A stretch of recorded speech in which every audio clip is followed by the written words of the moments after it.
मैं क्या करूं फिर, जॉब छोड़ दूं?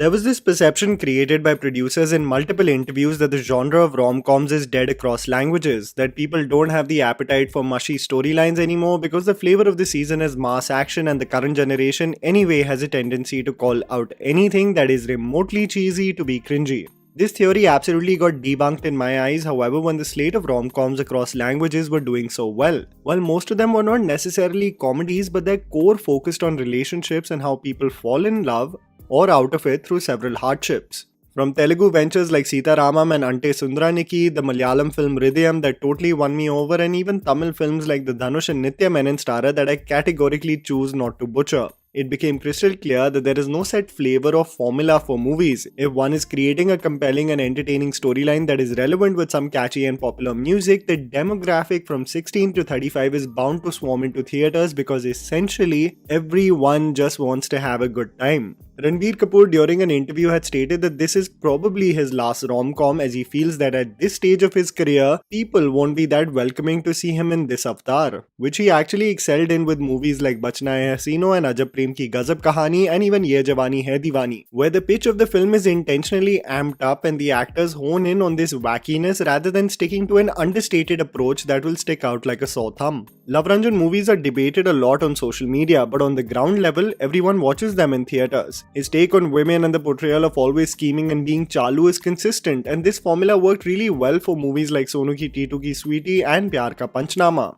He flips the script in this case, where both the male and female characters are constantly plotting against one another. While the remnants of some of his most problematic writing is still sprinkled here and there, like Shraddha stating that she won't take advantage of Ranbir after getting him drunk, I still feel it's toned down way more than his previous films, going towards the route of becoming a situational comedy rather than characters going on a rant mode talking about how one sex is the worst thing that exists in the world. I was seeing people commenting on how there was a lack of chemistry between the two leads. I actually think otherwise, because essentially in the movie they are performing, they are showcasing facades to one another, they aren't genuinely in love with each other. So I think they've actually got that on point, that two people are pretending to be in love with each other, but in reality something else is going on. So even their mushy dialogues between each other are performative rather than organic or genuine. Seeing Ranbir Kapoor, however, in the trailer, I'll be honest, it reminded me of the late 2000s and early 2010s, where he would play the charmer in full-blown commercial films filled with song and dance. But is it just me, or did you also feel that Ranbir was trying a lot in the trailer? By that I mean it's almost as if he was putting in extra energy for a genre of film that he hasn't visited in quite some time. The issue is not the delivery or the expressions, but almost this extra zest put into his body language that in some snippets of the trailer almost seemed like he was doing too much.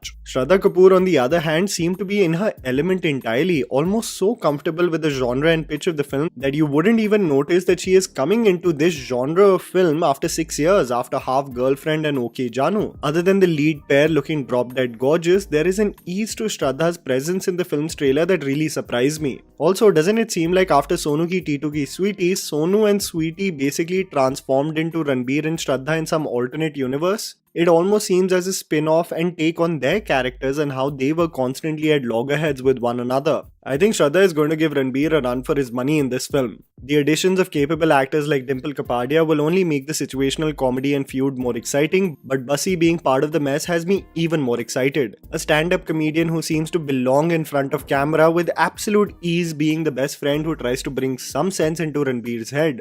Bussy's laid-back delivery, I'm sure, is going to have many zingers. I think the strongest motivating factor for the movie is going to be the music composed by Pritam. Tere Pyar Mein, sung by Arijit Singh, and the several clips that have already circulated on the internet is showcasing all the signs of a dancing chart buster. People undermine how music has become such a key factor of motivating the initial crowd that goes to theaters on the weekend. And I think Love Ranjan is going to leave no stone unturned in making sure that the music gets put out there as the release date inches closer. Even though Pathaan is a lightning in a bottle when it comes to marketing strategies, no interviews, press conferences, or interactions with the media, and still the movie has one of the biggest advance bookings for a Hindi film, inching closer to War now and probably coming closer to KGF Chapter 2 tomorrow. I read somewhere that Love Ranjan has decided that both Ranbir and Shraddha are not going to promote the film together but will do it separately. Personally, making me feel it's a really dumb idea, as one of the things that really interests audiences invested in the film is the dynamic that they share with one another, especially off camera. I don't really see the benefit of this specific strategy, as it's beyond me not capitalizing on a pair that everyone is excited to see on the big screen. I don't think Tu Jhoothi Main Makkaar is pretending to be anything but a fun ride of egos tussling with one another, of perception versus reality, eventually I hope falling hard in love for one another. I honestly can't wait for the music to drop, because that's really going to be a game changer for how this movie fares in theaters.